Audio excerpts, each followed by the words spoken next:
بسم اللہ الرحمن الرحیم اللہم صلی علی محمد وآل محمد الحمد للہ رب العالمین والصلاة والسلام علی سید الانبیاء والمرسلین وعلی اہل بیتہ الطیبین الطاہرین المعصومین واللعنۃ الدائمۃ علی اعدائہم اجمعین اما بعد۔ اصول مبارک کافی میں مقدمے میں ہم گفتگو کر رہے تھے کہ ہماری بات رغبت اور رہبت تک پہنچی ہے۔ مرحوم کلینی نے اس مقدمے میں بیان فرمایا ہے کہ الحمدللہ المحمود لنعمتہ المعبود لقدرتہ المطاع فی سلطانہ المرغوب لجلالہ المرغوب الیہ فیما عندہ النافذ امرہ فی جمیع خلقہ۔ خوب، جیسا کہ عرض ہوا آپ لوگ کی خدمت میں کہ یہ مقدمہ جو ہے اپنی خاص خصوصیات کا حامل ہے کہ بالخصوص اس میں عکس ہے صدر اسلام کے خطبوں کا۔ ایک بات جو دین میں بہت مہم ہے اور بیان کی گئی ہے وہ ہے ایک جو آپ سنتے رہتے ہیں، مطلب کہ خوف و رجا کے درمیان رہنا۔ در حقیقت یہ ایک بعنوان عقیدہ بھی ہے اس میں، اور آپ دیگر عناوین سے بھی اسے بحث کر سکتے ہیں۔ غالبی اس کا رنگ جو ہے وہ عقیدے والا ہی ہے، گرچہ کہ دیگر عناوین بھی اخلاقی عنوان بھی اس کو دے سکتے ہیں، لیکن اس پر جو اکثر اور غالب رنگ ہے وہ علم کلام کا اور عقیدے کی بات سے یہ مطلب تعلق رکھتا ہے۔ اور خطبے میں جو چیز بیان کی جاتی ہے وہ بھی عقائد ہی ہوا کرتے ہیں معمولاً۔ ابھی بھی ایسے ہی، ابھی بھی جو ہم خطبہ بیان کرتے ہیں اس میں بھی کیا ہے، معمولاً اپنے عقائد کا ہی تذکرہ کرتے ہیں۔ رہب اور رغبت یعنی مرغوب ہونا اور مرغوب ہونا، رہبت اور رغبت، راہب اور راغب، یہ دو مطلب ہیں جو تقریباً اکٹھے آتے ہیں۔ یعنی آپ استعمال کریں، قرآن مجید میں بھی اسی طریقے سے استعمال ہوئے ہیں۔ سورہ مبارکہ انبیاء میں آیت نمبر 90 ابھی قرآن مجید بدل پڑے ہیں، خوب وہاں پر بھی یہ مطلب کیا ہے، باہمی استعمال ہوئے ہیں، رغبت اور رہبت۔ معنی کیا ہے رغبت اور رہبت کا؟ در حقیقت رہبت جو ہے، رہبہ، یہ خوف سے ہے، اور خوف بھی اس طریقے سے کہ خوف دائمی ہو، خوف مستمر ہو۔ کس چیز سے؟ خداوند متعال کی عظمت سے۔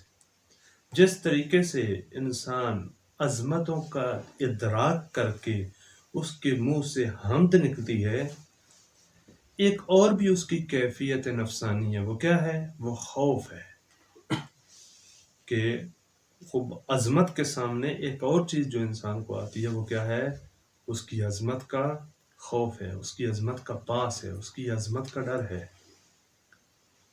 اسی وجہ سے کہتے ہیں روحانیت اسی رہبہ سے نکلا ہے، کہ آج کل اس کی موجودہ بگڑی ہوئی شکل، یا آپ کہیں موجودہ شکل، یہ پیری مریدی کی صورت میں ہے، صوفی گری کی صورت میں ہے، یہ روحانیت یہی معنی ہے۔ اور اسی کو رسول اللہ صلی اللہ علیہ وآلہ وسلم نے فرمایا کہ لا روحانیت فی الاسلام، کہ اسلام میں روحانیت نہیں ہے۔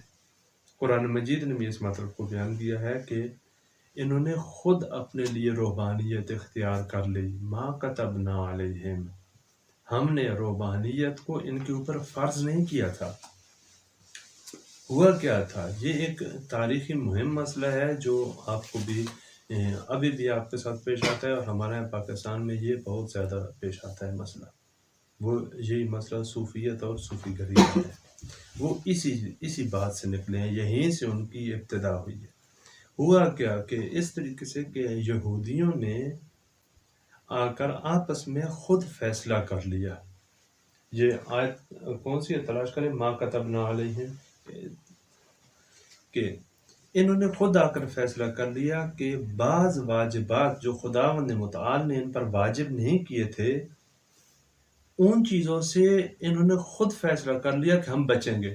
ہمارے یہاں بھی ایسے مثلا مباحات کیا ہے؟ مثلا یہی چائے پینا کیا ہے؟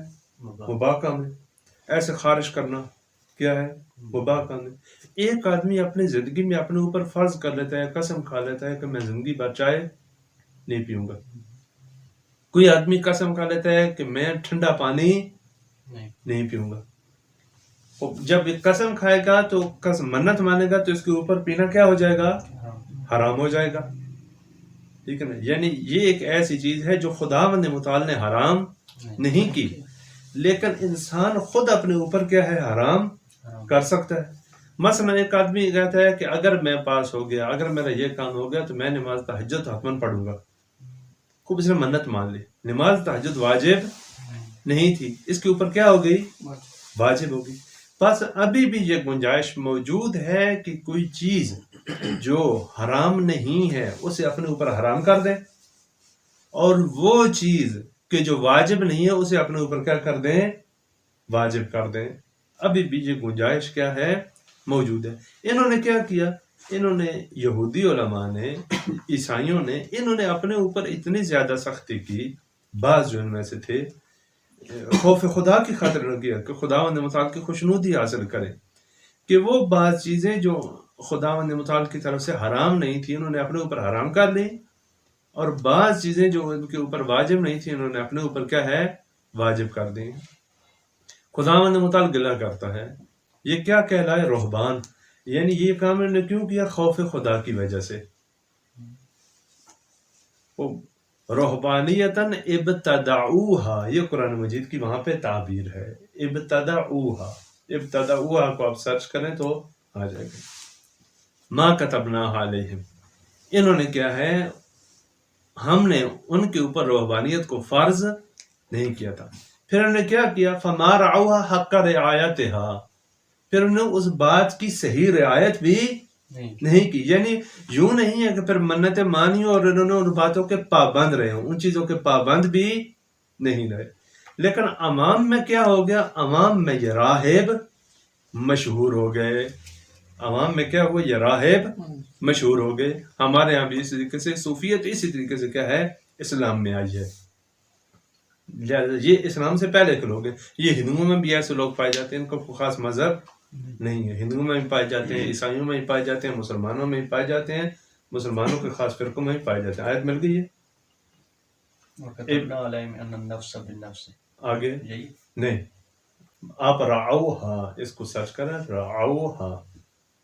خوب انہوں نے اس طریقے سے کیا کیا؟ خداوند متعال کی خوشنودی حاصل کرنا چاہیے. خوب اس کا نتیجہ کیا ہوا؟ اس کا نتیجہ یہ ہوا کہ خود یہ بھی اس بات کے پابند نہیں رہے. کس وجہ سے ہم نے شروع کیا؟ خوف خدا کی وجہ سے. ایک تو یہ سبق ملتا ہے انسان کو کہ اگر انسان کوئی اس طریقے سے کام کرے تو پھر اس کی صحیح رعایت کرے. ٹھیک ہے نا؟ بعد میں یہ لوگ کیا ہو گئے؟ دنیا سے دوری، اور اسی بہانے یہ کیا ہو گئے؟ صوفیت میں اور ان چیزوں میں کیا ہو گئے؟ مبتلا ہو گئے. جس کی وجہ سے اہل بیت نے بھی ان کی سخت نفی کی کہ ظاہر ان کا اور تھا اور باطن ان کا اور تھا. لہذا اہل بیت علیہ السلام نے شدت سے مذمت کی ہے ان لوگوں کی. یہی جس کو یہ افراد پہلا قلندر کہتے ہیں، حسن بصری. اگر آپ اس کے متعلق آپ روایات میں پڑھیں تو آپ کے رونگٹے کھڑے ہو جائیں گے کہ ائمہ نے کیا کچھ اس شخص کے متعلق فرمایا ہے. خوب یہ سلسلے چل پڑے. امام جعفر صادق علیہ السلام نے ان سے برات ظاہر کی. لوگ آتے تھے تو سوال بھی کرتے تھے کہ یہ لوگ آپ کی محبت کا اظہار کرتے ہیں. فرمایا کہ نہ، ان لوگ کے دھوکے میں نہیں آؤ. امام نقی علیہ السلام نے بھی بہت زیادہ ان کے متعلق کیا ہے؟ بیان کیا. خوب بسم اللہ الرحمن الرحیم. جی یہی ہے. آگے وجعلنا فی قلوب الذین اتبعوہ رأفۃ ورحمۃ. خوب کہ حضرت عیسیٰ علیہ السلام کی پیروی کرنے والے جو ہیں ان کی کون سی صورت ہے؟ سورہ مبارکہ حدید.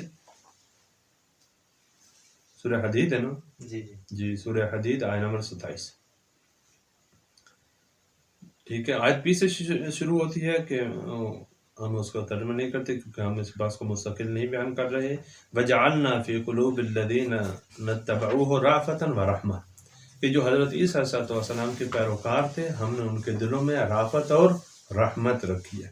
خوب یہ بھی ایک تاریخی بات بھی ہے اور قرآن مجید بھی چند جگہ یہ بیان کرتا ہے کہ عیسائی جو ہیں وہ یہودیوں کی نسبت نرم ہے.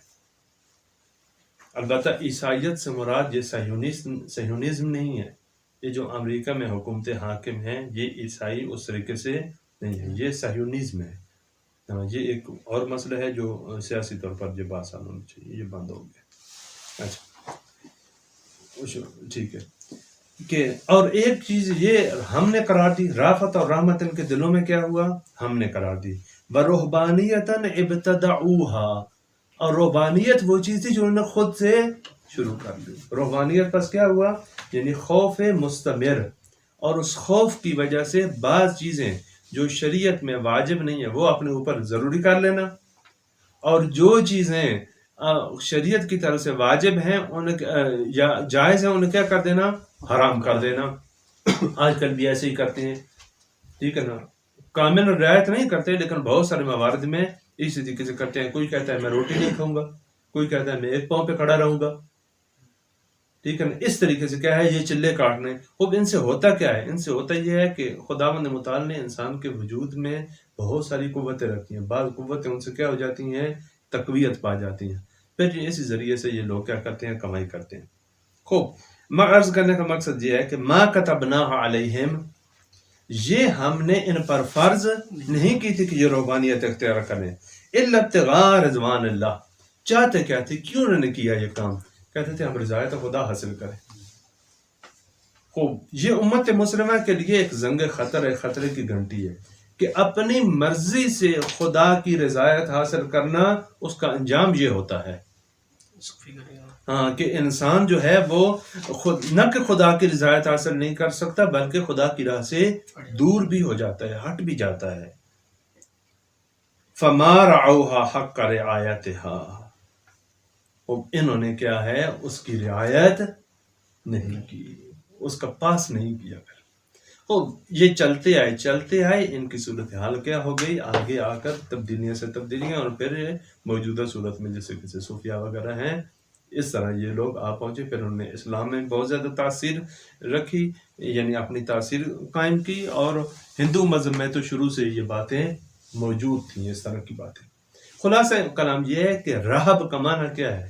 رہب کا معنی یہ ہے کہ خوف خدا کی وجہ سے رضایت خدا حاصل کرنے کے لیے وہ چیزیں جو لازم نہیں ہیں ان کو اپنے اوپر لازم کر لینا، اور وہ چیزیں جو حرام نہیں ہیں ممنوع نہیں ہیں انہیں اپنے لیے ممنوع کر لینا. اسے کیا کہتے ہیں؟ رہبت. کیوں؟ وجہ کیا ہے؟ قرآن مجید بیان کر رہا ہے کہ ان لوگوں کا مقصد ابتدا میں جب یہ کام کرتے ہیں تو مقصد کیا ہوتا ہے؟ خداوند متعال کی رضایت حاصل کرنا. فرماتے ہیں کہ مخلوق خدا جو ہے وہ کس طریقے سے، ایک تو خدا کی حمد بجا لاتے ہیں، خدا ان کا معبود ہے، مطاع ہے خداوند متعال، اور مرحوب لجلال. جب جلال خدا عظمت خداوند متعال کو دیکھتے ہیں تو سارے کے سارے مرحوب ہو جاتے ہیں، ٹھیک ہے نا. پس وہ رہبانیت وہ اور چیز ہے. یہ رہب جو ہے یہ بیان کیا گیا یہ کیا ہے؟ یہ وہ خوف خدا ہے جو تمام اہل ایمان کے وجود میں ہوتا ہے، لیکن اس خوف خدا کی وجہ سے وہ نہ اپنے اوپر کسی حلال کو حرام کرتے ہیں نہ حرام کو حلال کرتے ہیں. در عین حال کہ انہیں خوف خدا ہے، بلکہ کیا کرتے ہیں؟ وہی جو کچھ خداوند متعال نے بیان فرمایا ہے اسی کی رعایت کرتے ہیں. یہ ان افراد کے متعلق ہے. ایک معنی کلی طور پر ہم کہہ سکتے ہیں کہ تمام کائنات جو ہے وہ خداوند متعال کے جب جلال اور عظمت کو دیکھتی ہے تو جہاں پر اس کی حمد بیان کرتے ہیں ان کے دلوں میں یہ کھٹکا بھی پیدا ہوتا ہے. کیوں؟ کیونکہ اس کا عذاب بھی کیا ہے؟ بہت زیادہ ہے. لہذا جب عذاب خداوند متعال کو دیکھتے ہیں، اپنی تنہائی اور اپنی بے بسی کو دیکھتے ہیں تو پھر اس وقت ہر انسان جو ہے وہ لرز جاتا ہے. یعنی اگر انسان ذرہ برابر اپنے آپ کو تنہا فرض کرے اور عذاب خداوند متعال کو فرض کرے تو واقعاً انسان کیا ہر چیز بیچارہ ہے خداوند متعال کی قدرت کے سامنے. کہ کس طریقے سے وہ مرد ہے کہ خداوند متعال سب سے پناہ میں رکھے. المرغوب الیہ فیما عندہ، یہ ایک کیا ہے؟ راہب ہے. دوسری طرف بھی ہے اس کی، وہ کیا ہے؟ وہ ہے رغبت. رغبت یعنی کیا؟ رغبت یعنی کسی خوبی کو دیکھ کر، بس یہ کیا ہے؟ عظمت کو دیکھ کر خوف زدہ ہو جانا، اور ایسا خوف جو انسان کے وجود پر کیا ہو؟ ہمیشہ مستمر ہو، ہمیشہ جاری ہو. رغبت کیا ہے؟ رغبت اس کے برعکس ہے، یعنی خداوند متعال کی نعمات کو دیکھ کر اس کی طرف کیا کرنا؟ رجحان پیدا کر لینا، شوق شدید پیدا کر لینا، اشتیاق اس چیز کو ہونا. اسے کیا کہتے ہیں؟ رغبت. خداوند متعال کی ذات اس طرح ہے کہ ایک ہی وقت میں انسان مرغوب بھی ہیں اس سے اور مرغوب بھی ہیں، یعنی اس کے عذاب سے ڈرتے بھی ہیں اور اس کی نعمات کی طرف کیا ہے؟ رغبت بھی رکھتے ہیں. لہذا یہ صفات کے ہیں معمولاً باہم استعمال ہوتی ہیں. عرض کیا کہ عقائد میں اس مطلب کو کہتے ہیں خوف و رجا. جب اس کی رحمت کو دیکھیں، جب یہ آیات دیکھیں کہ بسم اللہ الرحمن الرحیم قل یا عبادی الذین اسرفوا علی انفسہم لا تقنطوا من رحمت اللہ ان اللہ یغفر الذنوب جميعا، کہ خداوند متعال تمام گناہ کے ہیں معاف کر دیتے ہیں. خوب جب ان چیزوں کو دیکھیں تو واقعا انسان کے اندر کیا ہے؟ رغبت پیدا ہوتی ہے. لیکن جب یہ آیت اس قسم کے ان منکم الا واردھا کان علی ربک حتما مقضیا، کہ کوئی بھی ایسا نہیں ہے جو آپ میں سے جہنم میں وارد ہوگا. یہ بہت سخت آیت ہے. ابھی اس کی شان نزول کی بھی اپنی بات ہے کہ جب نازل ہوئی تو کس طریقے سے، یعنی واقعیت یہی ہے کہ وجہ کیا ہے کہ بالآخر وہ یہ جواب یہ ہے کہ دونوں، کیونکہ ایمان کی سلامتی اس صورت میں ہے کہ جب انسان کیا ہو؟ خوف و رجا کے درمیان رہے، اس کے عذاب سے خوف زدہ ہو اور اس کی رحمت کا کیا ہو؟ امیدوار ہو.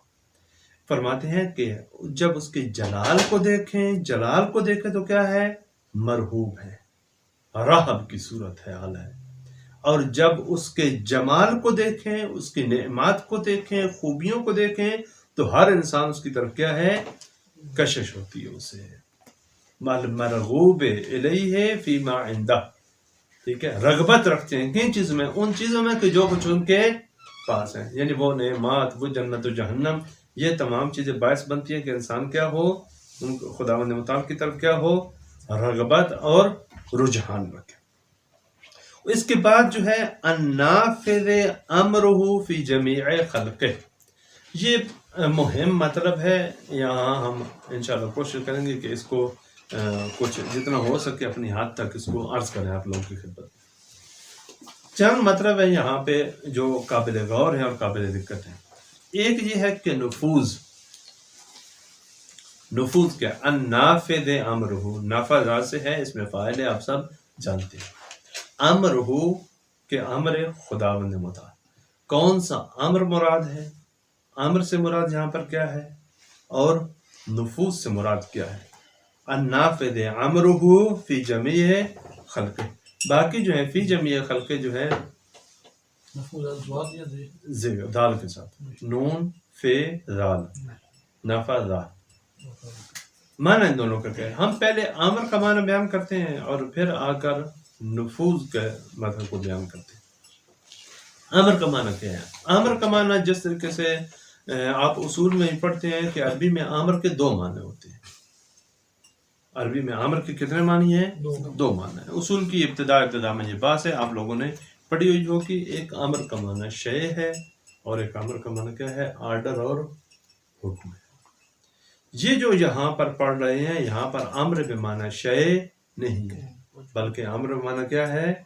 آرڈر اور حکم ہے. یہ ایک مطلب ہے. دوسری بات، یہ جو حکم ہے یہ دو طرح سے ہوتا ہے، یا حکم تکوینی ہے یا حکم تشریعی ہے. یہ جو بعض گزشتہ میں بھی کہا تھا کہ عرض کروں گا وہ یہیں پر یہ بیان کرنا تھی. یہ مہم بات ہے، یہ بعد میں بھی کام آتی ہے، لہٰذا یہ بات ایک حد تک کیا ہونی چاہیے، حل ہونی چاہیے. امر سے مراد امر تکوینی بھی ہو سکتا ہے اور امر تشریعی بھی ہو سکتا ہے. یہاں پر کیا مراد ہے؟ یہاں پہ تکوینی مراد ہے. تکوینی یعنی کیا؟ تکوین آپ جانتے ہیں کہ کانا کی دو قسمیں ہیں. کانا یا ناقصہ ہوتا ہے یا کیا ہے، کانا تامہ ہوتا ہے. کانا ناقصہ کا کیا مطلب ہے؟ اس کو خبر کا محتاج ہوتا ہے. ہاں، یہ تعریف جو کی جاتی ہے نا، یہ نحوی کو اتنی بات سے ہی کام ہوتا ہے. ٹھیک ہے نا. ذرا حقیقت دو چیزیں ہوتی ہیں اس میں. کس طرح سے کہ ایک کیا ہے اصل وجود، ایک کیا ہے وجود کے بعد کوئی چیز اس کے ثابت ہونا. مثلا میں آپ کو مثال سے عرض کروں، یہ مطلب آپ نحو میں پڑھتے ہیں لیکن نحوی کی حدود اتنی ہی ہے. یوں نہیں ہے کہ وہاں پہ اساتید ناقص پڑھاتے ہیں نا، یہ مطلب تفسیر میں حل ہوتا ہے، عقائد میں حل ہوتا ہے، ہمیشہ اسی طریقے سے ہے. نحوی کی حدود اتنی ہے کہ وہ اتنا ہی بیان کر سکتا ہے. دو مطلب ہیں. ایک یہ ہے کہ انسان کا وجود، مثلا کانا ناقصہ کی جب مثال دیتے ہیں تو کیا کہتے ہیں؟ کانا زیدون عالمن. دو چیزیں ہیں. کیا؟ ایک زید کا اصل وجود ہے جو زید کے لیے ثابت کر رہے ہیں آپ، ٹھیک ہے نا. ایک کیا ثابت کر رہے ہیں کہ عالم ہے. صفت عالم کو زید کے لیے کیا کر رہے ہیں؟ ثابت کر رہے ہیں. اگر زید ہی نہ ہو، وہ کانا کہ جو اصل وجود زید کو ثابت کر رہا ہے اور اس کے علاوہ اور کچھ نہیں کہتا، اسے کیا کہتے ہیں؟ کانا تامہ. لہذا کون یعنی کیا؟ یعنی ہونا، خود وجود. اس کا معنی کیا ہے؟ کون. یہ جتنے موجودات ہیں، ان موجودات کا اصل وجود جو ہے اس کے بارے میں کیا استعمال ہوتا ہے؟ یہ کانا تامہ. کیوں ناقصہ کہتے ہیں؟ کیونکہ ناقص ہے. کس وجہ سے ناقص ہے؟ کہتے ہیں اس وجہ سے ناقص ہے کیونکہ وجود کے بعد فقط یہ کہ وجود ہونا یہ تو کسی کام کا نہیں ہے. ٹھیک ہے نا. یہ زید کا وجود ہے، زید ہے، ہمیں کیا حاصل ہوا ہے اس سے؟ کوئی چیز بتائیں جو اس کے لیے ہو تاکہ ہمیں پتہ چلے. یعنی یہ نقص اس میں کیا ہے؟ نقص یہ ہے کہ وہ خبر کا محتاج ہے. یعنی کیا؟ یعنی ایک چیز جو اس کے لیے ثابت ہونی چاہیے، اگر وہ چیز ثابت نہ ہو یہ اپنا معنی نہیں دے سکتا. لہذا فقط زید ہو، کانا زید ہو، تو یہ اپنا معنی کیوں؟ کیونکہ یہ شبیہ مذاق ہے. یہ اس طرح ہے جس طرح آپ کہیں کہ یہ کون ہے، کہیں کہ انسان ہے. ہم بھی دیکھ رہے ہیں کہ یہ انسان ہے، ہمیں پتہ ہے کہ یہ زید انسان ہے. انسان ہونے کے علاوہ اس کی کیا خصوصیت ہے؟ لہذا یہ کانا آ کر فقط زید پر بات کو ختم نہیں کرتا، کہتا ہے کوئی اور چیز بھی اس کے لیے کیا ہونی چاہیے؟ ثابت ہونی چاہیے. جب کہتے ہیں کانا زید عالمن تو یہ کیا ہو جاتا ہے؟ ثابت ہو جاتا ہے. ٹھیک ہے، ہمیں پتہ چل گیا کہ علم اس کے لیے کیا ہے؟ ثابت ہے. پس یہاں پر جب تک علم نہ آئے یا کوئی ایسی خبر نہ آئے، یہ فقط اور فقط کافی نہیں. یہ ایک کانا ہے. دوسرا کانا کیا ہے؟ دوسرا کانا وہ ہے کہ جو فقط اصل خبر نہیں چاہیے. کیوں؟ کیونکہ ہم اصل وجود کی بات کر رہے ہیں. گھر میں کوئی تھا؟ کہتے ہیں جی ہاں زید. ٹھیک ہے نا. البتہ یہاں بھی ایک کر سکتے ہیں کہ کانا زید موجودن، ٹھیک ہے، لیکن یہاں پر جو اصل بیان کرنا چاہتے ہیں کہ وہاں پر زید موجود تھا، یہ بھی اتنا بھی نہیں کرنا چاہتے اس کانا کے مورد میں. جو کانا تامہ ہے اس کے بارے میں کیا ثابت کرنا چاہتے ہیں؟ فقط اور فقط اصل وجود، کہ یہ چیز ہے. کہاں پر ہے؟ جب گھر کی بات ہے تو کہتے ہیں کہ کانا زید موجودن یعنی فی البیت. یہاں پر کانا زید موجودن فی البیت کی بھی بات نہیں ہے، اس سے بھی بڑھ کے ہے. وہ کیا ہے؟ خود اصل وجود. آیا انسان موجود ہے؟ خود وجود انسان. جب کسی چیز کے اصل وجود کی بات آئے وہاں پر جو کانا استعمال ہوتا ہے وہ کون سا کانا ہے؟ کانا تامہ. یعنی ایسا کانا ہے کہ جس کو اسم آئے اور اپنی بات پوری کر دیتا ہے، اسے خبر کی ضرورت ہی نہیں پڑتی، ضرورت نہیں ہوتی. کیوں؟ کیونکہ یہ بیان ہی اصل وجود کو کر رہا ہے. ہمارا اتنا ہی اس سے مطلب ہے کہ ہم اس سے وجود لے لیں. وجود یعنی کیا؟ کہاں سے ہم وجود کو سمجھتے ہیں؟ ان موجودات کے ذریعے سے. لہذا جب عالم تکوین کہتے ہیں یعنی عالم موجودات، توجہ کر رہے ہیں، جب عالم تکوین کہتے ہیں تو مراد کیا ہے؟ عالم موجودات۔ اس تکوین کی نسبت ہماری طرف کیا ہے؟ ان موجودات کی۔ آپ کسی بھی موجود کو لے لیں، ایک نسبت جو قرآن نے بیان کی ہے وہ یہ ہے کہ یہ موجودات جو ہم دیکھتے ہیں یہ انسان کے تابع ہیں۔ یہ موجودات تمام کیا ہیں؟ انسان کے تابع ہیں۔ مثلا میں اس کتاب کو اٹھانا چاہوں، ڈائری کو اٹھانا چاہوں تو کیا ہے؟ اٹھا سکتا ہوں۔ یہ دلیل ہے کہ یہ میری کیا ہے؟ تابع ہے۔ لیکن آیا میں سورج کو پلٹا سکتا ہوں؟ بس سورج میرا تابع نہیں ہے، اس چیز میں سورج میرا تابع نہیں ہے۔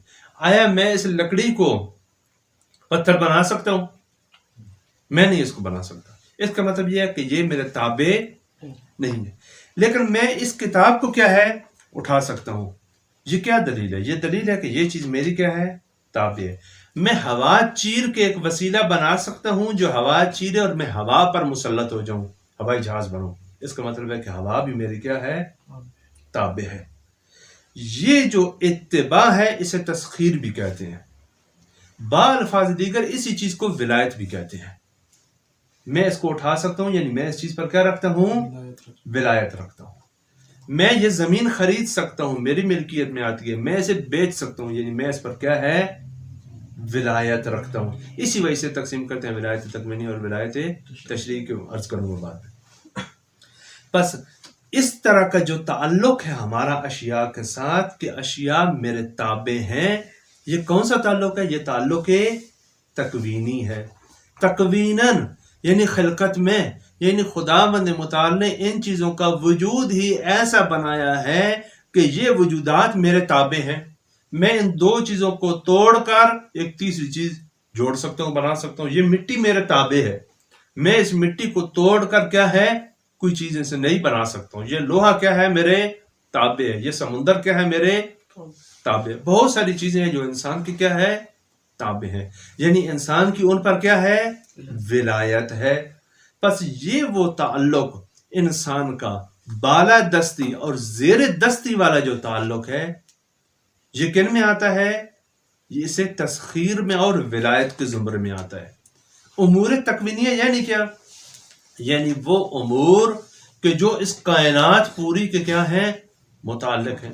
لیکن اسی کائنات میں ایسے افراد بھی موجود ہیں جو اس لکڑی کو کہیں پتھر بن جا تو پتھر بن جاتی ہے، اگر سورج کو کہیں واپس پلٹ آ تو واپس، اگر میں چاند کو کہوں کہ ٹکڑے ہو جا چاند ٹکڑے نہیں ہوتا، لیکن اگر وہ کہے تو ٹکڑے۔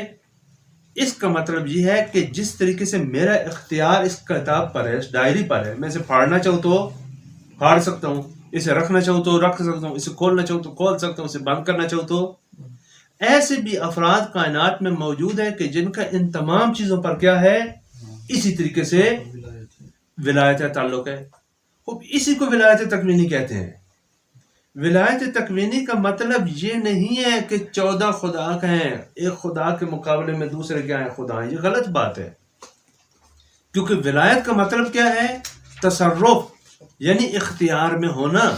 یعنی بعض ایسے کائنات میں ہمارے انسانوں میں ایسے موجود انسان ہیں کہ جن کا اس پوری کائنات پر کیا ہے؟ تسلط ہے، یعنی ولایت تکوینی رکھتے ہیں۔ تکوینی پر تکوین سمجھ آ گئی۔ تکوین یعنی کیا؟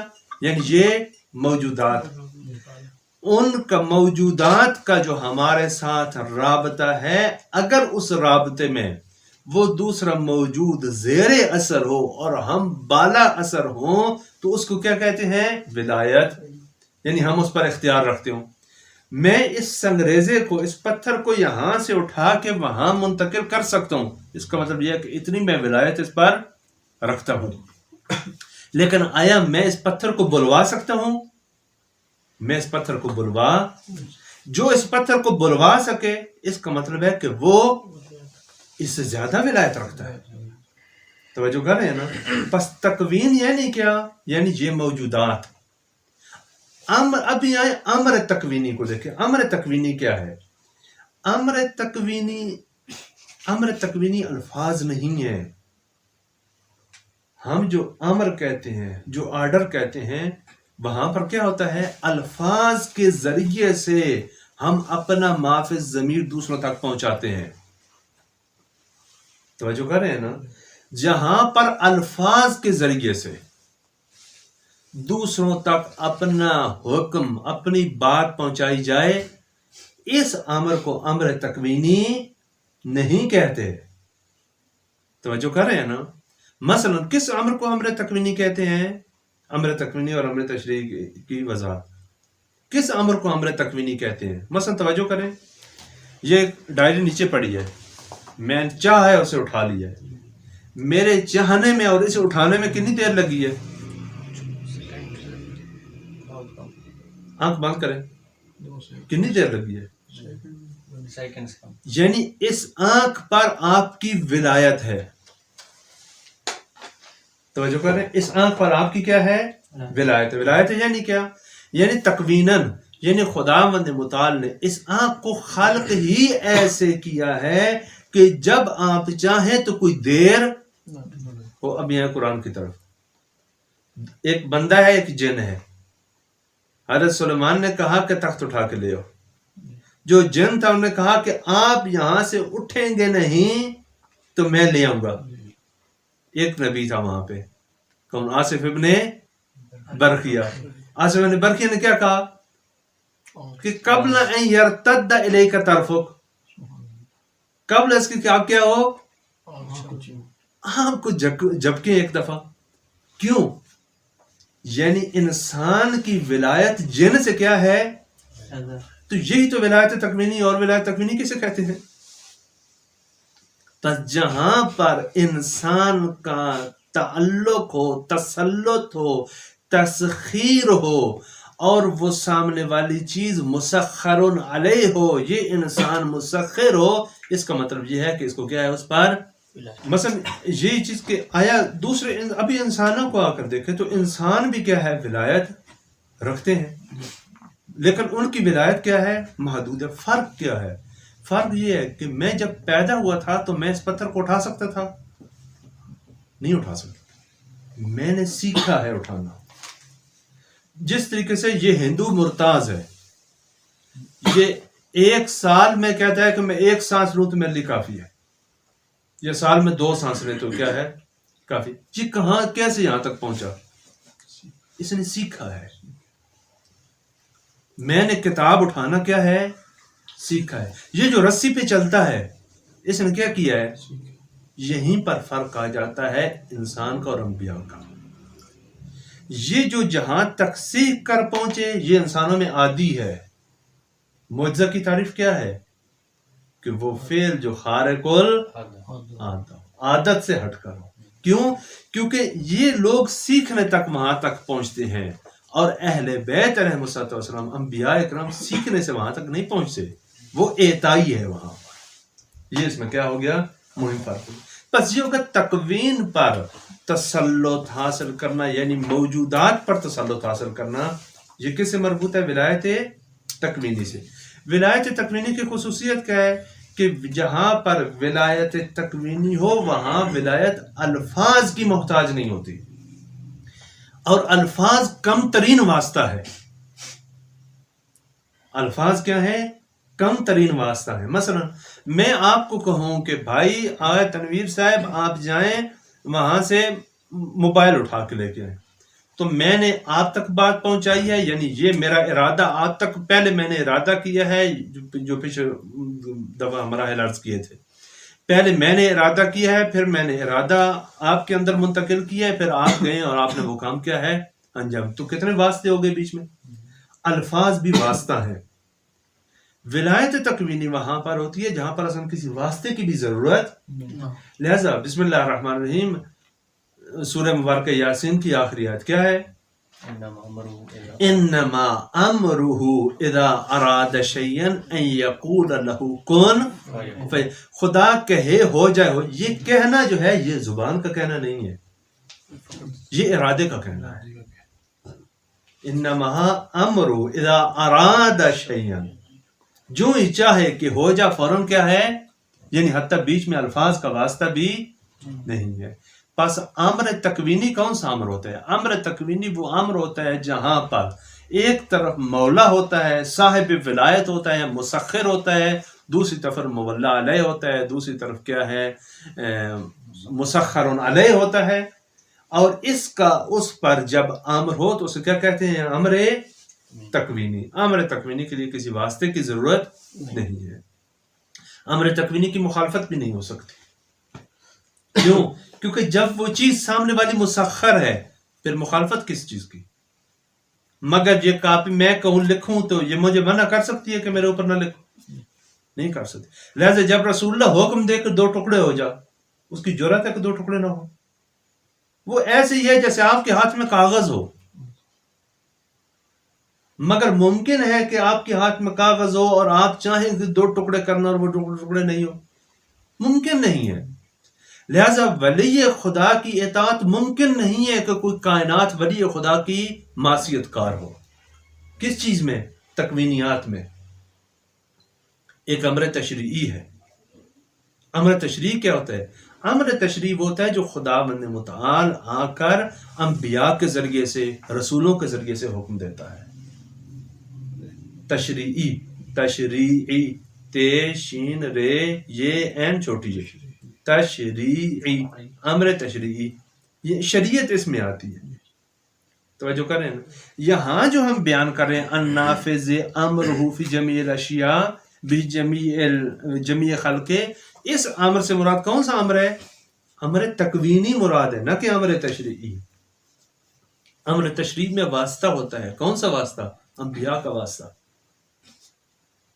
یعنی انبیاء کے ذریعے سے جو ہم تک پہنچتا ہے. شریعت تمام کی تمام کیا ہے؟ امر تشریعی ہے.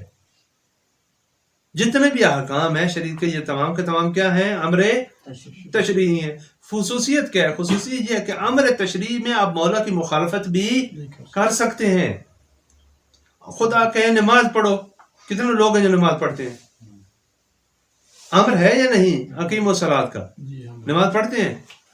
تو تشریع یہ کیا ہے؟ اس کی مخالفت ہے.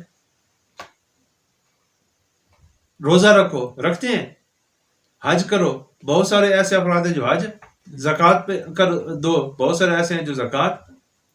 پس امر تشریعی اور تکوینی میں فرق کیا ہو گیا؟ مہم ترین فرق. امر تکوینی وہ ہوتا ہے جو ڈائریکٹ اور بلا واسطہ ہو.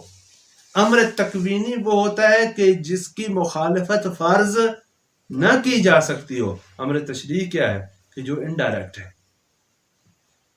جو واسطے کے ذریعے سے، جو پیغمبروں کے واسطے سے خداوند متعال نے دیا، ہمیں امر کیا. جو انبیاء کے واسطے سے، جو رسولوں کے واسطے سے، جو ائمہ کے واسطے سے خداوند متعال نے ہمیں کیا ہے؟ امر کیا. اور کیا خصوصیت ہے؟ امر تشریعی کی مخالفت کر سکتے ہیں. وہ ایک الگ بات ہے کہ مخالفت پر عذاب ہے، لیکن آپ اس کی مخالفت کر سکتے ہیں. لیکن امر تکوینی کی مخالفت نہیں کر سکتے. مگر کسی کی جرأت ہے خدا کا حکم ہو کہ پیدا ہو اور وہ پیدا نہ ہو، موت کو روک لے. یہ کیا ہیں؟ تکوینیات ہیں. یہاں پر جو امر جو جاری ہو، اس امر کو کیا کہتے ہیں؟ امر تکوینی. جو ان تکوینیات میں جاری، جو تشریعات میں جاری ہو، وہ امر تشریعی. پیچھے رہ گیا نفذہ. نفذہ کا بھی معنی کی تھوڑی سی توضیح ہے کہ شاید ہمارا وقت ختم ہو گیا. بس ہم اتنے تک اکتفا کرتے ہیں کہ جہاں پر جو امر بیان کیا گیا امر تکوینی ہے. تکوینی بھی آپ کو سمجھ آ جانا چاہیے کہ تکوینی کیا کہتے ہیں. یعنی وہ امر کے جو واقعی حقیقی ہو، جو الفاظ کا محتاج نہیں ہو، محض ارادے سے ہو جائے. جو چیز مسخر ہے، جس کے اوپر امر تکوینی جاری ہے، وہ آپ کی کیا ہے؟ مسخر ہے. لہذا وہ آپ کی مخالفت نہیں کر سکتی. محال ہے کہ آپ کی مخالفت کرے. لہذا خداوند متعال کے لیے پوری کائنات مسخر ہے. خداوند متعال کی محال ہے کہ کوئی مخالفت کرے. بے اذن خداوند متعال تمام کائنات ولی خدا کے سامنے مسخر ہے. لہذا ولی خدا کی بھی مخالفت نہیں کر سکتے. یہ معجزات کی تمام کی وجہ یہی ہوتی ہے. لہذا یہ جو بات ہے ہمارے معاشرے میں شروع کی گئی ہے، بعض افراد نے شروع کی ہے کہ امر تکوینی، ولایت تکوینی کا مطلب یہ ہے کہ 15 خدا کا قائل ہونا.